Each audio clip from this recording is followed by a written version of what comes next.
Hello गुन। जैसे जैसे परीक्षा नज़दीक आती जाती है हम कई बार नई चीज़ों को ट्राई करना शुरू कर देते हैं और कई बार ऐसी चीज़ें भी करते हैं जो कि हमारे एग्ज़ाम के लिए यहाँ पर ज़रूरी भी नहीं है। यूपीपीसीएस का एग्ज़ाम 12 जून को है। ऐसी स्थिति में आप सभी को यहाँ पर मैं कुछ ऐसी चीज़ें बताने जा रहा हूँ जो आपको एग्ज़ाम से कुछ समय पहले जितना भी टाइम आपके पास बचा है वहाँ पे ट्राई नहीं करनी है।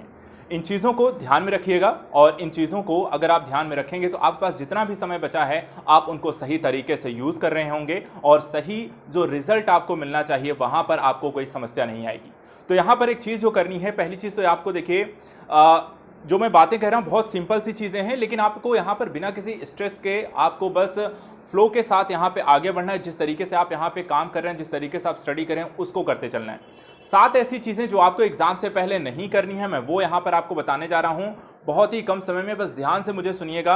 इन 7 चीज़ों को आपको एग्जाम से पहले इनसे दूर रहना है किसी भी तरीके से, बस इन्हें अवॉइड करिएगा, क्योंकि यहाँ पर अगर आप इन्हें अवॉइड करते हैं तो आपके एग्जाम के लिए जो समय बचा है आप उसका ज़्यादा बेहतर तरीके से सदुपयोग कर पाएंगे। क्या है ये 7 चीज़ें?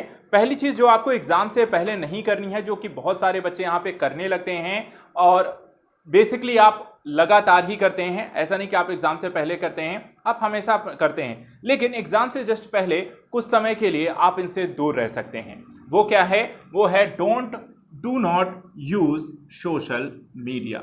अर्थात कुछ समय तक आप सोशल मीडिया से दूरी बना लीजिए। ठीक है, बेसिकली काफ़ी सारे बच्चों ने बना लिया होगा, कुछ लोग अभी भी यूज़ कर रहे होंगे, कुछ लोग बहुत ज़्यादा लेकिन यूज़ करते हैं। लेकिन अब समय आ गया कि जहाँ पर आप सोशल मीडिया को कुछ अगले एग्ज़ाम के समय, अर्थात जब तक आपका एग्ज़ाम हो नहीं जाता है तब तक के लिए आप क्या इसे छोड़ सकते हैं, क्योंकि सोशल मीडिया एक एडिक्शन की तरह काम करती है। जहां पर आप पढ़ाई से बोर होते हैं और वहां पर आप फ़ोन अपना उठाते हैं, फ़ोन में उठाने के बाद आपको सोशल मीडिया, व्हाट्सएप, इंस्टाग्राम और अन्य जो आपके फेसबुक ऐप हैं उनको आप खोलते हैं। कभी आपका फ्रेंड्स का कोई मैसेज आया, आपने उसे रिप्लाई किया, फिर आपका फ्रेंड्स रिप्लाई करता है और ऐसे ही यहाँ पे बातचीत शुरू हो जाती है, जो कई बार यहाँ पर 1 आध घंटे तक के आगे बढ़ जाती है। और यहाँ पर 1-2 घंटा एग्जाम से पहले बहुत इंपॉर्टेंट है जो आप वेस्ट नहीं कर सकते हैं। तो इस एडिक्शन से, सोशल मीडिया एडिक्शन से कुछ समय के लिए दूरी बनाइए अगले, और कब तक के लिए? कम से कम यहां पर एग्जाम हो जाने के दिन तक, अर्थात 12 जून तक यहां पर इससे दूरी जरूर बनाइए।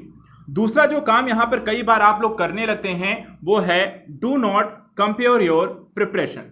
अर्थात एग्जाम से पहले अपने दोस्तों से, खासकर अगर आप बात करते भी हैं तो इन चीजों को लेकर बात ना करें कि आपकी प्रिपरेशन कैसी चल रही है, तुमने कितना पढ़ लिया है, तुम्हारा कौन कौन सा चैप्टर हो गया है, कौन से सब्जेक्ट यहाँ पे रह गए हैं, उसमें कितना बाकी रह गया है, क्या पढ़ा है क्या नहीं पढ़ा है, इन सारी चीज़ों को लेकर, अर्थात अपनी प्रिपरेशन को उसकी प्रिपरेशन से यहाँ पे तुलना नहीं करेंगे। अपने दोस्तों से अपनी प्रिपरेशन, अपनी स्टडी को लेकर यहाँ पे कोई कंपैरिजन नहीं करेंगे। कोई चैप्टर हो सकता है कि वो सब्जेक्ट को नहीं पढ़ा है, जो आपने पढ़ लिया है, जो आपने यहाँ पर नहीं पढ़ा है उसने पढ़ लिया है। कोई चैप्टर हो सकता है वहां पर उसका कंपैरिजन, वहां पर रिवीजन उसका फास्ट उसने कर लिया, आपने नहीं किया है। तो ऐसी सारी चीजों से दूर रहना, क्योंकि ये चीजें आपको एक बैक टॉल आपके क्रिएट करती हैं, अर्थात आपके के दिमाग पर यहां पर निगेटिविटी लेकर आती हैं। ठीक है, कि आपने शायद वो नहीं किया, आपने सब कुछ कर लिया। डोंट वरी, यहां पर ऐसी कोई टेंशन मन नहीं लेनी है। आपने सब कुछ पढ़ा हुआ है, जो भी समय बचा हुआ बस पढ़ते जाइए। मैटर यहाँ पे ये करता है, ये नहीं करता है कि आपने यहाँ पर क्या, आपका फ्रेंड ने कितना पढ़ा है और आपने कितना पढ़ा है। समय यहां पर है कि सिर्फ अपने पर फोकस करें, ना कि यहां पर दूसरों पर। ठीक है, अपनी पढ़ाई और अपनी प्रिपरेशन पे फोकस करना है। दोस्तों से, उनके बारे में, स्टडी को लेकर या अन्य किसी चीज को यहां पर टेंशन नहीं लेनी है। तीसरा काम जो आपको नहीं करना है, do not try new book, magazine, notes, new chapters. अर्थात 2-3 दिन अगर आपके पास बचे हैं, कई बार होता है कि आपकी प्रिपरेशन पूरी हो गई है और पूरी होने के बाद सोचते हैं कि आप कुछ और भी पढ़ लेते हैं, टाइम तो बचा है, सब कुछ तो पढ़ लिया है। ये भी आई हुई है, कोई मैगजीन यहाँ पे खरीद रखी है, कोई यहाँ पे एक चैप्टर आपको बाकी रह गया था जिसे आपने नहीं छुआ है, जो इंपॉर्टेंट आपको नहीं लगा, आपने सोचा उसको पढ़ लेते हैं। कोई बुक यहाँ पे रखी हुई थी सब्जेक्ट की, चलो इसको भी पढ़ लेते हैं। कोई मैगजीन आई हुई है, चलो इसको भी पढ़ लेते हैं। नहीं करना है आपको। यहाँ पर कोई भी नई बुक, मैगजीन, नोट्स, किसी के पीडीएफ कंटेंट कुछ भी नहीं छूना है। आपको सिर्फ वही पढ़ना है जो आप ऑलरेडी पढ़ चुके हैं। अगर आपके पास टाइम बच गया है और आपका अब तक सारी चीजें रिवीजन हो गई हैं और आप कुछ पढ़ना चाह रहे हैं तो सिर्फ वही पढ़िए जो आपने ऑलरेडी पढ़ रखा है। अपने नोट्स, अपनी बुक्स, अपने यहाँ पे प्रैक्टिस बुक, जो भी आपने हल किया है क्वेश्चन पेपर, आप सिर्फ उन पर यहाँ पे फोकस रहें, नई चीज़ों से यहाँ पे दूर रहिए। ये बहुत बड़ा सेशन, क्योंकि यहाँ पे टाइम वेस्टिंग होता है, नई चीज़ों की समझ नहीं होती, कंटेंट क्या लिखा होता है, कौन से इंपॉर्टेंट पॉइंट कहाँ लिखे हुए हैं, कुछ अता पता नहीं होता है, समय ज़्यादा जाता है, इनपुट्स कम मिलते हैं और कोई फायदा उसका नहीं होता है। तो यहाँ पर ध्यान रखिएगा, नई चीज़ें, नई बुक्स, नए कंटेंट से दूर रहिए। Do not change your time table. अब तक यहां पे होता क्या है, कई बार आप लेजीनेस होते हैं या फिर कई बार आप यहां पे पढ़ाई के घंटों को बढ़ाना चाहते हैं। दोनों चीजों से दूर रहिएगा, सिर्फ उतना ही आप यहां पे कंटिन्यू करिए जितना आप यहां पर करते आए हैं। अर्थात यदि आप 6 घंटे, 8 घंटे, 10 घंटे आप लगातार पढ़ते आए हैं पिछले 1 महीने से, 1 हफ्ते से, 15 दिन से, जो भी है, आप लास्ट के 1-2 दिन पहले, खासकर एग्जाम से पहले, अपने टाइम टेबल को किसी भी तरीके का यहां पर चेंज नहीं करना है। 1-2 घंटे, 4 घंटे के लिए भी नहीं। जो टाइम टेबल आप फॉलो करते आए हैं, शुरू से फॉलो करते आए हैं और अभी तक फॉलो करते रहे हैं, एग्जाम से जस्ट पहले अपने टाइम टेबल को किसी भी तरीके का कोई भी चेंजेस नहीं लेके आना है कि यहां पर एक्स्ट्रा पढ़ लेते हैं, 2-4 घंटा ज्यादा यहां पे जग लेते हैं या फिर कुछ और चीजें पढ़ लेते हैं, नहीं करनी है।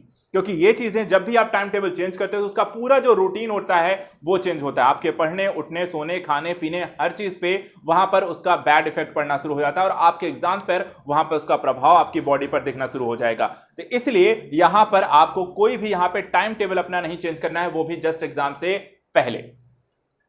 पढ़ाई के रिलेटेड के साथ साथ कुछ चीजों को यहां पर जो कई बार हो जाती हैं आपको बिना जाने बूझे, वो होता है जैसे कि आप कई बार आउटडोर एक्टिविटी कर रहे हैं, एक्सरसाइज कर रहे हैं या कुछ ऐसी गतिविधियां कर रहे हैं जहां आप हर्ट हो सकते हैं। तो एग्जाम से कुछ समय पहले कोशिश करें कि कोई ऐसी गतिविधियों में शामिल ना हो जहां आपको नुकसान पहुंच जा सकता है, आपके हाथ या पैर में चोट आ सकती है या बॉडी में कहीं भी, जिसके कारण आप इस परीक्षा से वंचित रह जाएं। तो यहां पर डू नॉट गेट हर्ट। कोई भी आउटडोर एक्टिविटी, कोई भी हैवी एक्सरसाइज, कुछ भी नया ऐसा कुछ ट्राई मत करिए और कुछ समय तक यहां पर इनसे दूर रहिए। जितना हो सके संभव सिर्फ अपने रूम में रहें, स्टडी करें, चीज़ों को एक्सरसाइज भी करनी है, हल्का फुल्का यहां पर अपने घर पे ही करें, ज़्यादा यहां पे हैवी चीज़ों को करने की जरूरत नहीं है। तो यहां पर अपने आप को किसी भी तरीके की तकलीफ, दुख, समस्या या किसी तरीके से हर्ट ना हो, अपने आप को चोटिल ना होने दें, जो कि एग्जाम के लिए बहुत जरूरी है। पढ़ाई कितनी भी कर लिया हो, अगर कहीं आप चोटिल हो गए तो एट द लास्ट आप एग्जाम देने नहीं जा पाएंगे और वहां पर फिर सारी की सारी जो मेहनत है वो धरी की धरी रह जाएगी। इसके साथ साथ डू नॉट ईट आउटसाइड। बाहर के खाना नहीं खाना है। बाहर का कोई भी खाना, कितना भी मन करे, कुछ भी ट्राई करने का मन करे, 12 जून तक रुक जाइए। 12 जून तक अपने घर का खाना खाइए और वहां पर ही अपने खाना पीना जो भी है, जो भी पसंद है, घर में बनवाइए, घर का खाना खाइए और यहाँ पे तली भुनी चीज़ों, ऐसी चीज़ों भी थोड़ा सा दूरी रखिए और यहाँ पर सिर्फ घर के खाने को ही यूज़ करिए। बाहर के खाना मत खाइए, क्योंकि कई बार वहाँ पर आपका डाइजेशन सिस्टम खराब होता है, फूड पॉइजनिंग का इशू हो जाता है या अन्य तरीके के उल्टी या दस्त जैसी इशू क्रिएट हो जाते हैं, पाचन की समस्या हो जाती है और इस तरीके कोई भी समस्याएं जो आपको बीमार कर सकती हैं बाहर के खाने से, वो भी आपको नहीं करनी है। तो बाहर के खाने से बचना है, सिर्फ घर के खाने को ही प्राथमिकता दीजिए। और साथ ही साथ यहां पर एट द लास्ट 7वां जो पॉइंट है, डू नॉट ओवर स्लीप। देखिए होता क्या है कि एग्जाम से पहले हमें यहां पर ना तो कम सोना है और ना ही ज्यादा सोना है, इसीलिए मैंने कहा टाइम टेबल को चेंज मत करिएगा। अर्थात एग्जाम से जस्ट एक दिन पहले ऐसा भी मत करिए कि आप बहुत ज्यादा यहां पर सोने लग जाएं, ठीक है, और बहुत कम सोएं कि यार 1-2 घंटा ही करना है। नहीं, एग्जाम से पहले पर्याप्त नींद होनी बहुत जरूरी है और खासकर एग्जाम से 1-2 दिन पहले भी। तो इसलिए यहाँ पे प्रॉपर कम से कम 6 घंटे की नींद जरूरी है। तो 6 घंटे की नींद जरूर लीजिए। इससे कम की नींद यहाँ पर आपके लिए कह सकते हैं कि एक अच्छी जो नींद कही जाती है, साइंटिफिकली जो प्रूव्ड है कि 6 घंटे की नींद यहाँ पे पर्याप्त है आपकी बॉडी को पूरी तरीके से यहाँ पर एनर्जेटिक करने के लिए। आपको जो भी 24 घंटे के में आपको 18 घंटे यहाँ पे काम करने के लिए आपकी बॉडी को 6 घंटे की नींद यहाँ पर पर्याप्त होगी। तो यहाँ पर ना तो ज्यादा सोना है और ना ही कम सोना है, इसलिए यहाँ पे 6 घंटे की पर्याप्त नींद लीजिए। बस मेरे ये 7 ही मूल मंत्र हैं। एग्जाम से पहले आप इन 7 चीजों को ध्यान में रखिएगा और इन्हें यहाँ पे फॉलो करिएगा, अर्थात इन चीजों से दूर रहिएगा। सीधा सा मतलब है ये 7 चीजों से अगले यहाँ पर एग्जाम 12 जून तक आपको दूर रहना है। उसके बाद फिर आप यहाँ पर अगर कुछ हो भी जाता है कुछ टाइम तक ले और इन चीजों को आप करना भी चाहते हैं, बाहर का खाना खाना चाहते हैं, एक्सरसाइज करिए, सोशल मीडिया का यूज करिए, कोई प्रॉब्लम नहीं है। लेकिन बस यहाँ पर ये 7 दिन जो हैं वो आपके ये 12 जून तक का जो समय है उसको बस यहाँ पर आपको यूटिलाइज करना है और इन 7 चीजों से आपको दूर रहना है। तो at the last I hope so आप यहाँ पर अच्छा कर रहे हैं, जो आप कर रहे हैं वो बेस्ट है यहाँ पे। तो do not get any stress, just go with your flow and good wishes for your exam. I hope आप सभी यहाँ पर अच्छा करके आएंगे। तो मेरी तरफ से आप सभी को एग्ज़ाम से पहले यहाँ पर बहुत सारी यहाँ पर आपको शुभकामनाएं। अच्छा करें और इस साल यहाँ पर सभी का जो नाम है, जिस उद्देश्य के साथ आप लगे हुए हैं वो उद्देश्य आपको सफल बनाएं। Thank you so much and good luck.